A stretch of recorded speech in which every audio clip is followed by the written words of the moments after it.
क्या चंदा देवी जी चुनाव लड़ रही हैं आरजेडी से? अभी एक्चुअली है क्या कि उनको मनाना मेरे लिए बहुत कठिन हो रहा है और आज मैं 4 दिन से उनको मना ही रहा हूँ कि लड़ जाओ, क्योंकि मेरे बच्चे भी छोटे हैं तो उनको थोड़ा सा डर लग रहा है कि भाई इनका पढ़ाई लिखाई क्या होगा क्या नहीं। तो मैं भी लगा हूँ, काश मान जाती तो मेरा भी सपना पूरा हो जाता। मैं 4 दिन से मना ही रहा हूँ, अभी तक मना रहा हूँ कि भाई अभी 2 दिन वक्त है, मान जाओ। मान जाओगी तो कुछ कर लेंगे भाई, आपका भी एक भविष्य हो जाएगा और सेवा का मौका मिल रहा है लोगों का, ये बहुत कम लोगों को मिलता है। तो सब कुछ फाइनली है, बस उनका एग्री होना मेरे लिए बहुत मायने रखता है। बाकी हाँ, उनका एग्री थोड़ा सा मेरे लिए मुसीबत है। बिहार की सियासत में अब एंटरटेनमेंट का तड़का लग चुका है और इस वक्त की सबसे बड़ी और सनसनीखेज खबर आ रही है भोजपुरी सुपरस्टार खेसारी लाल यादव की तरफ से। और सूत्रों की मिली जानकारी के अनुसार खेसारी लाल यादव की मंशा थी कि उनकी पत्नी चंदा देवी को आरजेडी का टिकट दिलाया जाए और वे चुनाव लड़े। बताया जा रहा है कि इसको लेकर तेजस्वी यादव की ओर से पहले से ही हरी झंडी दे दी गई थी। सब कुछ तय माना जा रहा था, लेकिन अब पूरा मामला एक नया मोड़ ले चुका है। नमस्कार, मैं हूं शालिनी सिंह और आप देख रहे हैं दर्श न्यूज। देखिए, ताजा अपडेट यह है कि चंदा देवी ने चुनाव लड़ने से साफ इनकार कर दिया है। अंदरूनी सूत्रों के मुताबिक वे राजनीति में अब आने के लिए तैयार नहीं है और अब इसी के चलते खेसारी लाल यादव खुद मैदान में उतरने का मन बना चुके हैं। जी हां, अब खेसारी खुद आरजेडी के टिकट पर चुनावी दंगल में उतरने को तैयार हैं और दावा कर रहे हैं कि वे न सिर्फ वोटों का गणित समझते हैं बल्कि जनता के दिलों की नब्ज भी पकड़ चुके हैं।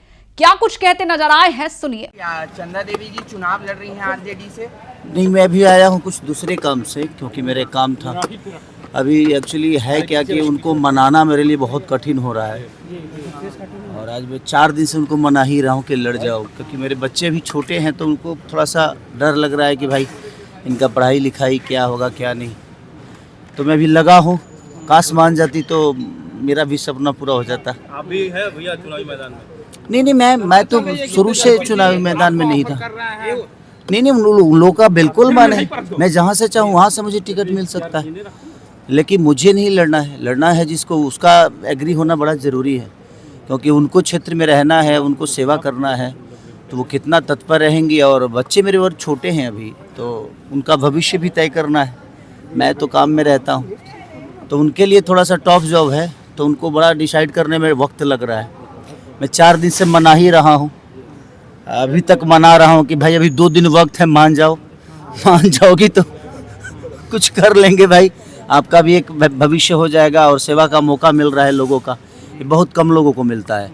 और मेरे पास अपॉर्चुनिटी है जो उनको मिल रही है, लेकिन उनको शायद स्टार की बीवी ही कहलाना है, उनको नेता नहीं कहलाना है, शायद इसलिए वो अभी ना कर रही हैं। और बच्चों से लगाव है और छोटे हैं तो उनका भी एक इमोशन है, एक माता होने के नाते। तभी देख रहा हूँ, अगर आज अगर मान गई, कल मान गई, तो फिर मुझे आज ही शाम को निकलना है मुंबई, क्योंकि मेरा अर्जेंट एक काम था घर का कुछ, उसके लिए मैं आया। तो सब कुछ फाइनली है, बस उनका एग्री होना मेरे लिए बहुत मायने रखता है। बाकी हाँ, उनका एग्री थोड़ा सा मेरे लिए मुसीबत है कि मैं अपने पत्नी का बात सुनता भी हूँ, क्योंकि मैं एक राम की तरह चाहता हूँ, नहीं सुनूंगा तो रावण बन जाऊंगा। इसीलिए चाहता हूँ कि भाई मेरी पत्नी सीता की तरह मुझे समझा दे और मैं मान के उसको पूरी दुनिया में जहाँ भी जाना होगा लेके जाऊँ। तो कोशिश ये है, बट थोड़ी सी मैं उनसे जोर ज़बरदस्ती भी नहीं करता, क्योंकि उनका अपना इच्छा पहले होना बड़ा ज़रूरी है।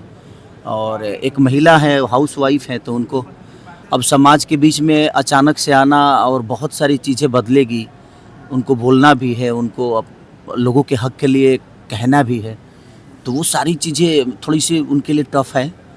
तो उनका भी विषय सही है कि भाई मैं एक अचानक से एक घर से अचानक से अपनी के कहल ना जला कि इनार में के बेंग अचानक से तनी बहरी निकले तो लगल जो दुनिया इतना बड़बा का। तो वो सारी चीज़ें कि वो बेचारी एक हाउस वाइफ है और उनको थोड़ा सा उनके लिए समाज में जाना, समाज में बोलना, समाज को हैंडल करना थोड़ी सी कष्टदायक है उनके लिए। बट कोशिश में हूँ मैं, आप लोग भी भगवान से मनाइए कि वो मान जाएंगी तो मेरे लिए एक होता है ना कि एक सपना है कि नहीं, मैं अपनी पत्नी को भी एक बड़े लेवल पे देखना चाहता हूँ कि वो भी वहाँ जाए जहाँ पूरी दुनिया का वो भी सेवा करे, अपने ऊर्जा से, अपनी ताकत से, अपनी क्षमता से। और दुनिया को अपने विधानसभा को एक नई दिशा में लेकर जाएं। मेरा यही विषय है। मैं इसीलिए प्रयास कर रहा हूँ। 4 दिन से लगातार मैं मुंबई में इसीलिए था कि ताकि वो मान जाए। अभी भी 2 दिन वक्त है। आज अगर मान जाएंगे तो फिर उसीलिए मैं शाम को फिर जा रहा हूँ, तुरंत आके और फिर जाऊँगा कि भाई मान जाओ, और मान जाएगी तो शायद कुछ जल्दी से खुशखबरी आप सबको दे दूंगा। चुनाव में बहुत सारे सेलिब्रिटी प्रचार करेंगे। कल मैथिली ठाकुर बीजेपी ज्वाइन की, आप किसके लिए प्रचार कीजिएगा? मैं तो शुरू से मैं कहीं ना कहीं मैं तेजस्वी भैया से बहुत ज़्यादा प्रभावित भी हूँ। एक बड़े भाई छोटे भाई का हम लोगों का रिश्ता है, तो कोशिश मेरी रहेगी, मेरी नहीं बल्कि उन्हीं की कोशिश रहती है कि बाबू आप आओ, और उनके बातों को मैं कभी काटता नहीं। जिसको मैं मानता हूँ उसको दिल से मानता हूँ। तो प्रयास यही है कि मैं उनको भरपूर जिताने की कोशिश करूं और ज़्यादा से ज़्यादा सीट लाने की कोशिश करूं। सर छठ महापर्व है अपकमिंग, आपकी सॉन्ग कौन सी आ रही है? अभी सारे मैं 5 गाने अभी लगातार मेरे आएंगे छठ के, क्योंकि रिकॉर्डिंग हो चुके हैं, शूट भी हो चुका है, सारी चीज़ें हो चुकी हैं। बस अब धीरे धीरे 2-2 दिन गैप देके आएंगे सारी चीज़ें। गाना गुनगुना दीजिए सर। बस छठी मैया सबको ऐसे ही कुशल रखे, रात भर जगा हूँ यार। मैं भी हाँ सर, एक और स्टार है, उनके घर में आग लगी हुई है, उसको लेकर भी आग लगी है। किसके घर में? ज्योति सिंह की अगर बात करें, छोड़ दीजिए। तो देखिए राजनीति एक बात में बताएं उनके पिता आपसे, ने कहा कि एक बात बताऊं आपसे, हम लोगों को उस पर बात भी नहीं करना चाहिए, क्योंकि मैं नहीं चाहता कि उस पर बात करके उसको बड़ा लंबा किया जाए।